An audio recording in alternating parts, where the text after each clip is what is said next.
ದುಷ್ಟನು ಈ ಪ್ರಪಂಚವನ್ನು ಸರ್ವನಾಶ ಮಾಡೋದಕ್ಕೆ ಬಂದಿರುವಂತಹ ಘಟಸರ್ಪನು ಏನು ಮಾಡ್ತಾನೆ ಅಂದರೆ, ಆತನು ಡೈರೆಕ್ಟಾಗಿ ಬಂದು ಏನು ಮಾಡೋಕ್ಕಾಗಲ್ಲ ಪ್ರೇರೆ, ಇಂಡೈರೆಕ್ಟಾಗಿ ಅಂದರೆ ಜನರುಗಳ ಮೂಲಕ ಏನೇಳಿ ಜನರುಗಳ ಹೃದಯದಲ್ಲಿ ಸೇರಿಕೊಂಡು ಕ್ರೈಸ್ತರಿಗೆ ವಿರೋಧವಾಗಿ ಒಳಸಂಚುಗಳನ್ನು ಮಾಡಿ, ಕ್ರೈಸ್ತರು ಮತಾಂತರ ಮಾಡ್ತಾ ಇದ್ದಾರೆ, ಮತ್ತೊಂದರು ಮಾಡ್ತಾ ಇದ್ದಾರೆ, ಇನ್ನೊಂದು ಮಾಡ್ತಾ ಇದ್ದಾರೆ, ಇವ್ರನ್ನ ಹಾಗೆ ಮಾಡ್ಬೇಕು ಹೀಗೆ ಮಾಡ್ಬೇಕು ಪ್ರೇರೆ. ಯಾರನ್ನ ಏನು ಮಾಡ್ತಾ ಇದ್ದಾರೆ ಪ್ರೇರೆ? ಕ್ರೈಸ್ತರು ಪ್ರೀತಿ, ಕರುಣೆ, ಮಮತೆ, ದಯೆ ಇಂಥದ್ದನ್ನೇ ತೋರಿಸ್ತಾ ಇದ್ದಾರೆ. ಅಂದರೆ ಇದನ್ನು ಒಪ್ಪದೇ ಇರುವಂಥ ಮಾನವನು ನಿಜವಾಗ್ಲೂ ಮಾನವನ ಅಥವಾ ಮಾನವನ ಒಳಗಡೆ ಸೇರಿಕೊಂಡಿರುವಂಥ ಮೃಗನಿಗೆ ಒಳಪಟ್ಟಿದ್ದಾನೆ. ಮನುಷ್ಯನ ಏನಾಗಿದ್ದಾನೆ ಅಂದರೆ ಮೃಗ. ಕೆಲವರು ಎಂತದಂದರೆ, ಕೆಲವೊಂದು ತಪ್ಪು ಮಾಡ್ಬಿಟ್ಟಾಗ ಮನುಷ್ಯರು, ಕೆಲವೊಂದು ಕಡೆ ಬಲಾತ್ಕಾರ ಮಾಡ್ಬಿಟ್ಟಾಗ ಅಥವಾ ಕೆಲವರು ಕೊಲೆ ಮಾಡ್ಬಿಟ್ಟಾಗ, ಈತನು ಮನುಷ್ಯನಲ್ಲ, ದೆವ್ವ, ಮೃಗ ಅಂತಾರೆ. ನಿಜ ಪ್ರಿಯರೇ, ನಿಜ.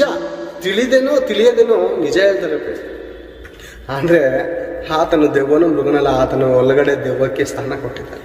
ಈ ಪ್ರಪಂಚಕ್ಕೆ ದೆವ್ವದ ಬಗ್ಗೆ